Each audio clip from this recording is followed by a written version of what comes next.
छत्तीसगढ़ के खबरों की शुरुआत आज की बड़ी सुर्खियों के साथ। पहली बड़ी खबर, सरगुजा के 19 श्रमिकों को महाराष्ट्र में बनाया गया बंधक, ठेकेदार ने की मारपीट, मोबाइल भी छीने और छुड़ाने के लिए छत्तीसगढ़ से हो गई है टीम रवाना। पूर्व मंत्री लता उसेंडी के पिता का निधन, सैकड़ों कार्यकर्ता और आम जनता ने नम आंखों से दी अंतिम विदाई। पूर्व मंत्री लता उसेंडी के पिता का निधन आज हो गया। छत्तीसगढ़ में हाथियों का उत्पात अभी भी जारी, दंतैल हाथी ने 6 घरों को तोड़ा, धान की फसल को पहुंचाया नुकसान। ये खबर आ रही है छत्तीसगढ़ में, जहां पर दंतैल हाथी ने धान की फसल को भी नुकसान पहुंचाया। केंद्रीय राज्य मंत्री का कांग्रेस पर हमला, फग्गन सिंह कुलस्ते बोले कि कांग्रेस के कहने पर जनगणना नहीं होगी, 2018 का वादा पूरा करे राज्य सरकार। भाजपा नेताओं ने किया 2023 में जीत का दावा, सांसद विजय बघेल बोले कि 89 विधानसभा आप संभालो, पाटन की चिंता मुझ पर छोड़ दीजिए। विधानसभा स्तरीय कांग्रेस हटाव छत्तीसगढ़ बचाव यात्रा का दुर्ग जिले के पाटन विकासखंड से शुरुआत। और अब खबरों को विस्तार से जानते हैं। इससे पहले अगर आप छत्तीसगढ़ प्रदेश के हैं, छत्तीसगढ़ के रोजाना प्रमुख बड़ी खबरें ठीक इसी प्रकार देखना चाहते हैं तो नीचे लाल कलर का सब्सक्राइब बटन दिया है, जिसे दबाकर चैनल को आपको सब्सक्राइब करना है। पहली बड़ी खबर, नए साल पर कोविड का ग्रहण लगता नजर आ रहा है। 100 से ज्यादा लोगों के जुटने पर अब मनाही लगा रही है सरकार। केवल 7 होटल वालों ने अनुमति मांगी, सभी जगह कैमरेज अनिवार्य कर दिए गए हैं। दरअसल राजधानी में भले ही कोरोना के मरीज नहीं मिल रहे हैं, लेकिन प्रशासन ने किसी भी तरह की लापरवाही रोकने के लिए सख्ती बरतनी अब शुरू कर दी है। नए साल के जश्न में 100 से ज्यादा लोगों के एकजुट होने पर बैन लगा दिया गया है। इसका असर ये हुआ है कि अभी तक नए साल के समारोह के लिए अभी केवल 7 होटल वालों ने ही अनुमति मांगी है। पिछले साल इसी तारीख तक 38 से ज्यादा छोटे बड़े होटल वालों ने नए साल के समारोह के लिए अनुमति ले ली थी। इतना ही नहीं, प्रशासन ने होटल वालों की बैठक लेकर पहले ही चेता दिया है कि 31 दिसंबर को रात 12:30 बजे के बाद जश्न मनाते रहे, पटाखे फोड़े या फिर डीजे बजता रहा तो होटल सील कर दिया जाएगा। इसकी जांच के लिए प्रशासन और पुलिस की टीम रात भर गश्ती करेगी। इसके अलावा सख्ती बढ़ाने की वजह से इस बार होटल और मैरिज हॉल वाले आयोजन करने से भी बच रहे हैं। नए साल में शराब पीकर वाहन चलाने वालों पर सख्ती की जा रही है। न्यू ईयर की खुमारी अब पड़ेगी भारी। ड्रिंक एंड ड्राइव के मामले में 2 लाख रुपए का फाइन होने वाला है। दरअसल शराब के नशे में गाड़ी तेरा भाई चलाएगा, ये बात कहने वालों को पीने का शौक महंगा पड़ सकता है। रायपुर की traffic police drink and drive के मामलों पर सख्ती से 7 एक्शन शुरू कर चुकी है और ये अभियान पूरे प्रदेश में भी चलाया जा रहा है। अभियान के तहत कई लोगों को पुलिस जगह जगह चेक पोस्ट लगाकर रोक रही है। जाँच में पकड़े जाने पर तगड़ा फाइन भी वसूला जा रहा है। दरअसल नए साल को ध्यान में रख करके ये अभियान खास तौर पर शुरू किया गया है। कई इलाकों में यंगस्टर्स शराब पीकर ड्राइव करते पकड़े गए हैं। वजह है कि ट्रैफिक डीएसपी गुरजीत सिंह के मुताबिक बात करें तो नशे के हालात में वाहन चलाने वाले शराबी चालकों के खिलाफ कार्यवाही भी लगातार की जा रही है। अलग अलग मार्गों पर चेकिंग पॉइंट लगाकर भी अभियान चलाया जा रहा है। 2 दिनों के भीतर 23 शराब वाहन से चालकों पर कार्यवाही करके प्रकरण करके इनको न्यायालय भी भेज दिया गया है और प्रत्येक लोगों से 10,000 रुपए का जुर्माना भी वसूला जा रहा है। बूस्टर डोज की डिमांड अब शुरू हो गई है। छत्तीसगढ़ में कोविशील्ड के टीके स्टॉक की सप्लाई नहीं होने के बाद भी लगवा सकेंगे इसका बूस्टर डोज। दरअसल कोरोना का खतरा बढ़ने के साथ ही अब बूस्टर डोज की डिमांड भी शुरू हो गई है। तब खुलासा हुआ कि छत्तीसगढ़ में कोविशील्ड का स्टॉक ही खत्म हो गया है। ऐसे में वैक्सीन की दोनों डोज लगाने वालों को बूस्टर डोज नहीं लग पा रहे हैं। स्वास्थ्य विभाग ने केंद्र सरकार से बूस्टर डोज की डिमांड कर दी है। डोज आने तक जितने भी लोग बूस्टर डोज लगाने आएंगे, टीकाकरण सेंटरों में उनके नाम, मोबाइल नंबर और पता दर्ज कर लिया जाएगा। कोविशील्ड की डोज आने पर लोगों को कॉल करके डोज लगाने के लिए बुलाया जाएगा। स्वास्थ्य विभाग ने जो तुरंत प्लानिंग की है उसके मुताबिक सभी सेंटरों को भी लिमिटेड स्टॉक भेजा जाएगा, यानी डिमांड के अनुसार ही बूस्टर डोज भेजी जाएगी ताकि एक भी डोज बेकार न जाए। आने वाली भर्ती पर ग्रहण लग गया है, जिसकी वजह से नतीजतन अभी तक शिक्षक भर्ती का विज्ञापन नहीं निकल पाया है। सरकार को घेरने के लिए डीएड बीएड के छात्र शिक्षा भर्ती की मांग को याद दिलाने के लिए, घोषणा पत्र के वादे को याद दिलाने के लिए अब यहां पर प्रदर्शन करने की तैयारी में डीएड बीएड संघ के छात्र नजर आ रहे हैं। छत्तीसगढ़ में इन दिनों शिक्षक भर्ती पर ग्रहण लगा हुआ है। अब डीएड बीएड की पात्रता रखने वाले युवक नौकरी के इंतजार में हैं। उनका कहना है कि समय पर विज्ञापन जारी नहीं हुआ तो 40 से 50 हजार छात्र कुछ ही महीने बाद उम्र की सीमा पार कर जाएंगे। इसके लिए अब वे राज्य सरकार के खिलाफ मोर्चा खोलने की तैयारी में है। प्रदेश भर के डीएड बीएड के छात्र बड़ी संख्या में कलेक्ट्रेट गार्डन में एकत्रित होकर ज्ञापन सौंपकर प्रदर्शन करने की तैयारी में है। कलेक्ट्रेट में डीएड बीएड संघ के प्रदेश अध्यक्ष दाऊद खान ने कहा है कि लाखों बेरोजगार लोग नौकरी का इंतजार कर रहे हैं। यहाँ भर्ती के लिए नोटिफिकेशन जारी नहीं किया गया है। कांग्रेस ने घोषणा पत्र में वादा किया था कि 60,000 से ज्यादा शिक्षक भर्ती करेंगे, लेकिन अभी तक लगभग 10,000 शिक्षकों की भर्ती हुई है। ऐसे में 12,000 पदों पर भर्ती के लिए कैबिनेट से मंजूरी मिल चुकी है, लेकिन अब आरक्षण का पेच अटकने की वजह से अभी तक शिक्षक भर्ती का विज्ञापन जारी नहीं किया गया है।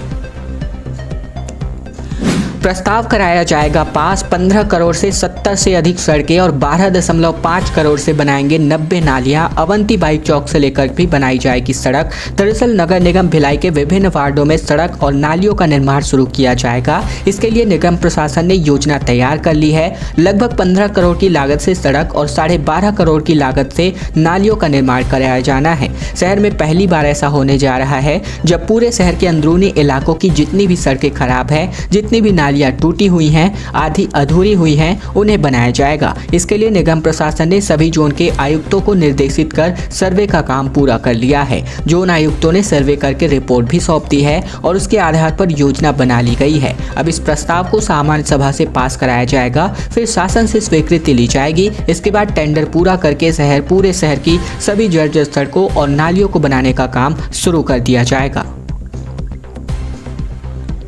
वार्षिक परीक्षा में पिछली बार 1,82,000 परीक्षार्थी थे और कॉलेजों में इस साल परीक्षा ऑफलाइन, इसीलिए अब छात्र घट गए हैं। रविशंकर विश्वविद्यालय को 34,000 आवेदन कम मिले हैं पिछले साल की अपेक्षा। दरअसल पंडित रविशंकर शुक्ल विश्वविद्यालय में 3 साल बाद वार्षिक परीक्षाएं ऑफलाइन हो रही हैं। नतीजतन लगातार 3 साल तक छात्रों ने घर से आंसर शीट लिखकर परीक्षा के लिए फॉर्म जमा किए और ऐसे में परीक्षा होने की वजह से ऑनलाइन परीक्षा होने की वजह से कोरोना के दौरान हर साल परीक्षार्थियों की संख्या बढ़ती ही गई, लेकिन इस साल परीक्षा ऑफलाइन होने की वजह से छात्रों की संख्या कम हो गई है। पिछले साल वार्षिक परीक्षा के लिए रविशंकर विश्वविद्यालय को 1,82,000 आवेदन जमा हुए थे, लेकिन इस साल अभी तक 1,48,000 फॉर्म ही जमा हो पाए हैं।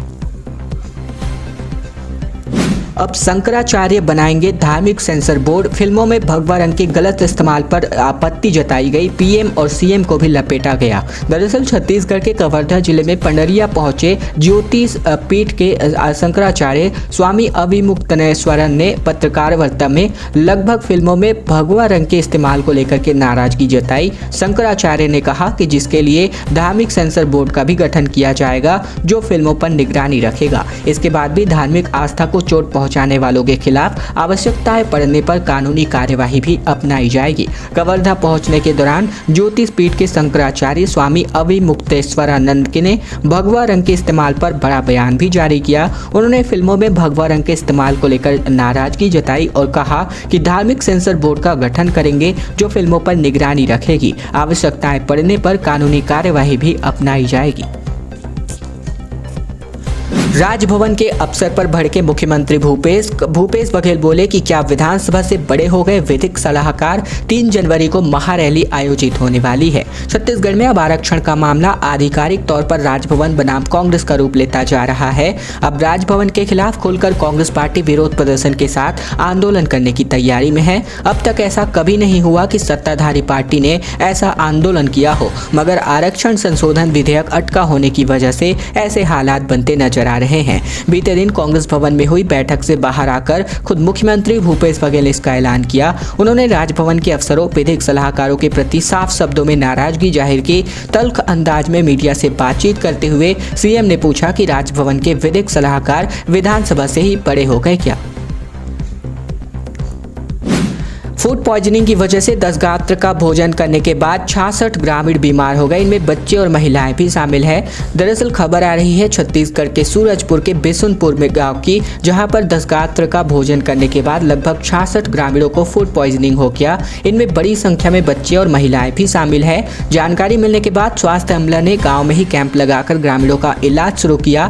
तकरीबन 40 ग्रामीणों जिनकी हालात ज्यादा खराब थे, उनको सूरजपुर जिला अस्पताल रेफर किया गया। फिलहाल फिलहाल सभी की स्थिति खतरे से बाहर बताई जा रही है। जिला अस्पताल में सभी मरीजों का इलाज अभी भी जारी है। इसके अलावा 100 से ज़्यादा लोगों ने यहाँ पर खाना खाया था और पूरा ये मामला जिले के रामानुजनगर ब्लॉक के बिशुनपुर गांव का है। बीजेपी सरकार बनी तो शराबबंदी नहीं होगी। सांसद सरोज बोली कि हमने कभी नहीं कहा शराब बंद करेंगे, कांग्रेस ने जनता से विश्वासघात किया। दरअसल 2023 में भारतीय जनता पार्टी अगर प्रदेश में सत्ता में आती है तो शराबबंदी नहीं करेगी। फिलहाल भाजपा की राज्यसभा सांसद सरोज पांडे के बयान से यही बातें साफ हो रही हैं। उन्होंने दुर्ग में मीडिया से बातचीत में कहा कि अगर भाजपा दोबारा सत्ता में आती है तो शराबबंदी नहीं करेगी। ऐसा कोई वादा भाजपा ने नहीं किया है, मगर कांग्रेस ने ये वादा करके आम जनता के साथ विश्वासघात किया है। मीडिया से बातचीत करते हुए उन्होंने कहा कि हमने शराबबंदी का पहले भी कोई भी वादा नहीं किया था और अब भी नहीं कर रहे हैं। अधूरे स्काई वॉक की जांच को लेकर के एसीबी ईओडब्ल्यू करेगी। अब छत्तीसगढ़ सरकार का फैसला 77 करोड़ की परियोजना में 2 बार का एस्टीमेट तैयार किया गया था। छत्तीसगढ़ सरकार ने स्काई वॉक मामले की जांच एसीबी और ईओडब्ल्यू को सौंपने का फैसला किया है।